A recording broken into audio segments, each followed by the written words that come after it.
सावरकर और अंबेडकर की दोष ये थी, वो नेहरू से ज्यादा पढ़े लिखे थे।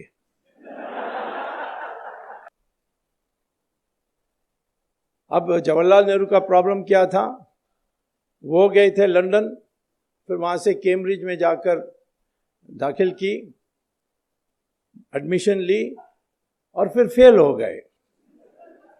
नेहरू परिवार में किसी ने भी आज तक कॉलेज की डिग्री प्राप्त नहीं की, सब फेल हुए हैं। एक बार सोनिया ने लिख दी अपने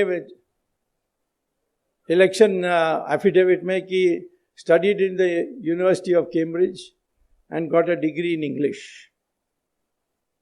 मैंने फिर जब वहाँ गया था लेक्चर देने के लिए कैम्ब्रिज यूनिवर्सिटी में, मैंने पूछा कि कैसे स्टूडेंट थी, उन्होंने कहा यहाँ स्टूडेंट कभी नहीं थी। मैंने कहा लिख कर दोगे, लिख कर दिया। उस समय मनोहर जोशी स्पीकर थे, तो मैंने उनको दिया कि देखिए इन्होंने ऐसा किया, तुम्हारे लोकसभा हुज हू में भी यही बात लिखी है, तो उनको पूछो। तो मेरी चिट्ठी जो मैं लेकर आया उसको भेजा और सोनिया का जवाब आया कि खेद है, ये प्रिंटिंग मिस्टेक है, टाइपिंग मिस्टेक के कारण प्रिंटिंग मिस्टेक हो गया है। तो साहब मनोहर जोशी ने पूछा अब क्या करें, मैंने कहा इसको Guinness book of world record को भेज दो, longest typing mistake in history.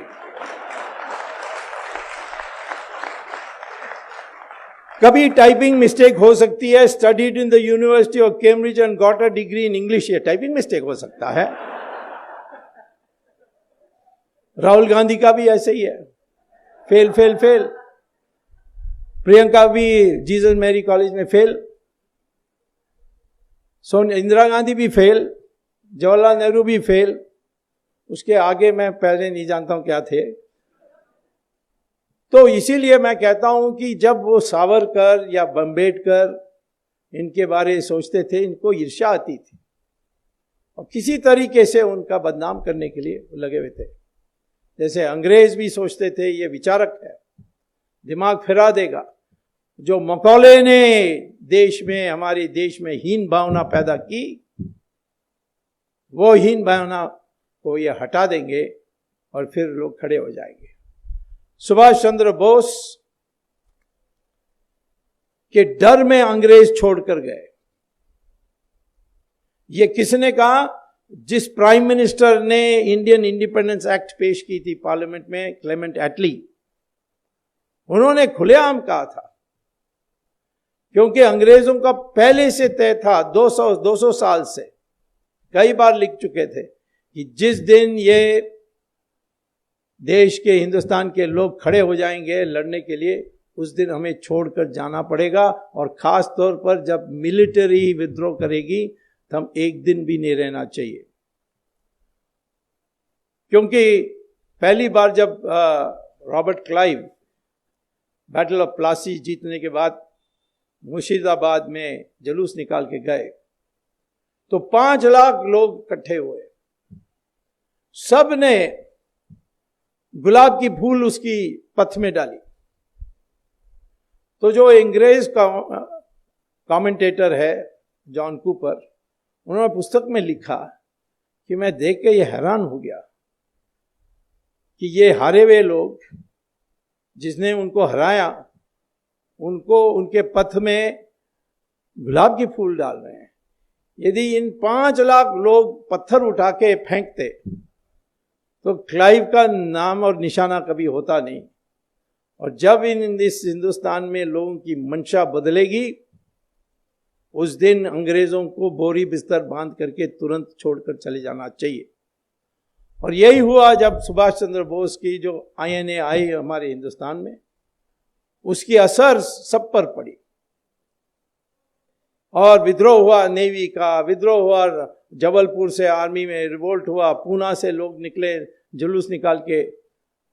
तो सारे देश में एक आर्मी का विद्रोह दिखाई पड़ा 1940 में। उस समय उन्होंने ये तय किया कि अब जाएंगे, और महात्मा गांधी ने एक बड़ा संगठन बना दिया। महात्मा गांधी की जो कंट्रीब्यूशन है कोई कम नहीं कर सकता। उन्होंने जो कांग्रेस पार्टी सिर्फ कॉकटेल पार्टी जैसे थी, उसको बढ़ाकर उन्होंने मास बेस्ड पार्टी किया था। कुछ भी सिद्धांत हो, कितने भी गलत हो, परंतु उन्होंने एक मास बेस्ड ऑर्गेनाइजेशन तैयार किया और अंग्रेजों को विश्वास था कि ये हमारी पीछा ना करेंगे और इसीलिए पावर इनको देकर चले जाएं। गांधी ने सारे पीसीसी प्रेसिडेंट को बुलाई और कहा कि किसको बनाना चाहिए कांग्रेस प्रेसिडेंट, क्योंकि वही बनने वाला था प्राइम मिनिस्टर। तो 15 में 14 ने कहा सरदार पटेल, एक ने गांधी के पटाभी सीतारामन ने कहा कि जवाहरलाल नेहरू को बनाना चाहिए। गांधी ने सरदार पटेल को कहा तुम मत बनो, जवाहरलाल नेहरू के लिए कंसीड कर दो। तो जिसको मेजॉरिटी नहीं थी, मेजॉरिटी क्या, एक ही यस था पीसीसी प्रेसिडेंट्स में, उसको अध्यक्ष बनाया और वो प्रधानमंत्री बने। अन्याय हुआ सरदार पटेल के साथ। बाद में गांधी ने मोरारजी देसाई को बताया, मोरारजी देसाई ने मुझे बताया कि गांधी ने कहा कि यदि मैं जवाहरलाल को नहीं बनाता तो ये विद्रोह करते हैं और अंग्रेज उसी बहाना में छोड़कर नहीं जाते। मेरा इरादा था कि जैसे बन जाएं और अंग्रेज चले जाएं, फिर मैं दूसरा कदम उठाऊंगा जिससे सरदार पटेल के लिए मौका मिलेगी। और वो उनकी जो प्राइवेट सेक्रेटरी हैं गांधी जी की, उन्होंने पुस्तक लिखा है last will and testament of Gandhi, Mahatma Gandhi. उसमें वो कहते हैं कि गांधी ने आखिर वक्त वो मरने के पहले जो बिरला हाउस छोड़कर जाने वाले थे, तब सरदार पटेल मिले कि मैं अब बर्दाश्त नहीं कर सकता हूँ, मैं छोड़ के जा रहा हूँ वापस गुजरात। तब उन्होंने कहा नहीं, तुम रुक जाओ, मैं कांग्रेस का 2 टुकड़ा करूँगा और एक टुकड़ा आपके पास और दूसरा टुकड़ा जवाहरलाल नेहरू के पास। आपको पता है कि 90% तो सरदार पटेल के साथ ही जाती, और इसीलिए रुक जाओ। और वो गए और उनकी हत्या हुई और फिर ये इतिहास में सारा चीज़ बदल गई।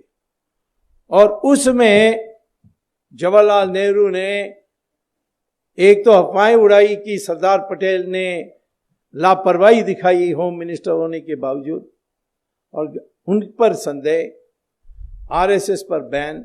एफआईआर में आरएसएस का नाम कहीं नहीं है, ट्रायल में आरएसएस का नाम कहीं नहीं आया, लेकिन दुनिया भर में प्रचार कर रहे हैं मिस्टर राहुल गांधी आजकल की आरएसएस ने महात्मा गांधी को मारा।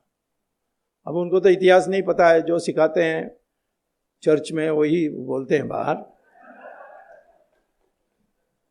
लेकिन सावरकर को कॉन्स्पिरेसी का हिस्सा बनाया, बाद में छूट गए, नो एविडेंस, लेकिन वो धब्बा लगा के रखे। और धीरे धीरे अब सावरकर की रिकग्निशन आ रही है। सावरकर के Indian independence, first war of Indian independence 1857, और बाद में उन्होंने हिंदुत्व पर जो पुस्तक लिखी, उससे हमारी लोगों की मंशा बदलने लगी। लेकिन क्योंकि कांग्रेस की राज थी, उन्होंने ये सारे आने नहीं दिया था। उन्होंने सोचा कि यदि हिंदू इकट्ठा हो जाएंगे तो फिर हम कभी चुनाव नहीं जीत सकते।